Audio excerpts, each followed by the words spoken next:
बॉलीवुड का golden era ये सिर्फ फिल्मों का दौर नहीं था, ये जज्बातों का दौर था। आज जब हम पीछे मुड़कर देखते हैं तो लगता है शायद उस जमाने में सिनेमा ज़्यादा सच्चा था और लोग ज़्यादा मासूम। आज ये कहानी ना किसी फिल्म की है और ना किसी सितारे की। ये कहानी है पूरे एक दौर की जो आज भी दिलों में जिंदा है। 1950 और 60 के दशक देश नया नया आज़ाद हुआ था और सिनेमा लोगों के जख्मों पर मरहम लगाने का काम करता था। उस समय फिल्में मनोरंजन से ज़्यादा उम्मीद होती थी। लोग थिएटर में सिर्फ कहानी देखने नहीं जाते थे, वो अपनी ज़िंदगी पर्दे पर तलाशने जाते थे। गरीबी, संघर्ष, मोहब्बत, बलिदान, सब कुछ बहुत अपना लगता था। गोल्डन एरा में अभिनय एक कला नहीं थी, एक तपस्या थी। कलाकार कलाकार डायलॉग रटते नहीं थे, उन्हें जीते थे। कई बार एक सीन के लिए घंटों नहीं दिनों तक तैयारी होती थी, क्योंकि उस समय गलती करने का मतलब था पूरी फिल्म को नुकसान। और शायद इसी वजह से उस दौर का अभिनय आज भी नकली होता है। आज हम गोल्डन एरा को बहुत रोमांटिक तरीके से याद करते हैं, लेकिन सच्चाई ये है कि वो दौर बहुत मुश्किल था। ना टाइम फिक्सिंग, ना हेल्थ सिक्योरिटी, ना फ्यूचर की गारंटी। आज काम है, कल नहीं। कई कलाकार सफलता के शिखर पर पहुंचकर भी अंदर से टूटे हुए थे, लेकिन उन्होंने कभी शिकायत नहीं की, क्योंकि सिनेमा उनका सपना था। गोल्डन एरा की एक्ट्रेसेस सिर्फ सुंदर चेहरे से नहीं थी, वो समाज की सोच से लड़ रही थी, अपने फैसलों की कीमत चुका रही थी। उस समय फिल्मों में काम करना सम्मान और सवाल दोनों एक साथ आता था। फिर भी उन्होंने हार नहीं मानी, क्योंकि उनके लिए अभिनय एक आवाज़ था जो उन्हें अपनी पहचान देता था। गोल्डन एरा का संगीत आज भी लोगों की यादों में जिंदा है। उस समय गाने जल्दी में नहीं बनते थे, एक लाइन पर घंटों चर्चा होती थी, क्योंकि शब्दों का वजन समझा जाता था। सिंगर्स, लेखक और कंपोजर्स सब मिलकर एक एहसास करते थे, इसलिए वो गाने आज भी पुराने नहीं लगते। उस दौर के डायरेक्टर्स ट्रेंड फॉलो नहीं करते थे, वो कहानी सुनते थे, सच की कहानी।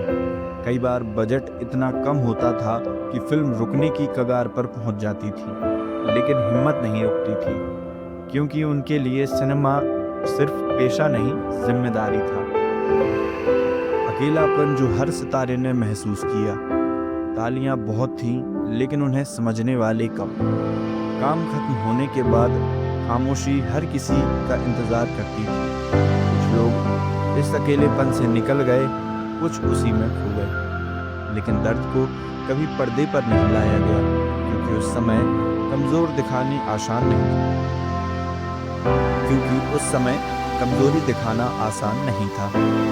आज सिनेमा बदल चुका है, तकनीकी बदल चुकी है, दुनिया बदल गई है, लेकिन गोल्डन एरा की फिल्में आज भी दिल को छू लेती हैं, क्योंकि उनमें VFX नहीं, वक्त की सच्चाई थी।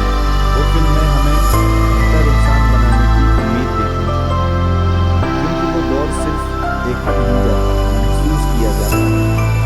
वो हमें सिखाता है कि सफलता से पहले ईमानदारी जरूरी है, और नाम से पहले किरदार। गोल्डन एरा कोई तारीख नहीं, कोई दशक नहीं, वो एक सोच थी, एक संस्कार था। और जब तक सिनेमा दिल में बनता रहेगा, तब तक गोल्डन एरा जिंदा रहेगा। बॉलीवुड के गोल्डन एरा की कहानी एक नया मोड़ लेती है, क्योंकि ये दौर सिर्फ संघर्ष और सपनों का नहीं था, ये दौर था खुद को खो देने का और फिर खुद को ढूंढ लेने का। गोल्डन एरा में कई कलाकारों के लिए सिनेमा काम नहीं था, पूरी जिंदगी था।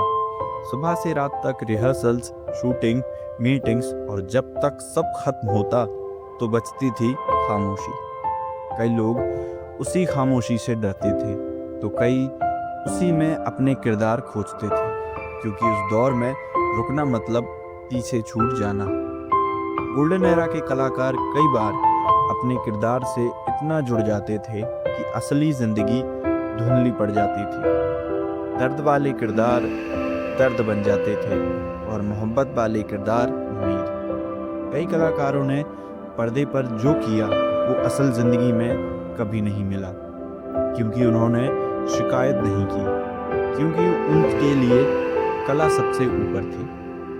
तालियां, नाम, पहचान, ये सब गोल्डन एरा में भी था, लेकिन उसका एक दूसरा चेहरा था, डर। डर इस बात का कि अगली फिल्म मिलेगी या नहीं, डर इस बात का कि लोग भूल ना जाएं, क्योंकि उस दौर में आज का हीरो कल इतिहास बन सकता था। इसी डर ने कई लोगों को और बेहतर बनाया और कईयों को अंदर से तोड़ दिया। गोल्डन एरा की महिलाएं सिर्फ पर्दे पर नहीं, असल जिंदगी में भी मजबूत हैं।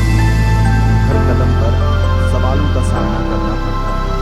उनके फैसले अक्सर गलत ठहराए जाते हैं, लेकिन उनका हौसला कभी कम नहीं होता। उन्होंने बिना शोर मचाए इतिहास लिखा।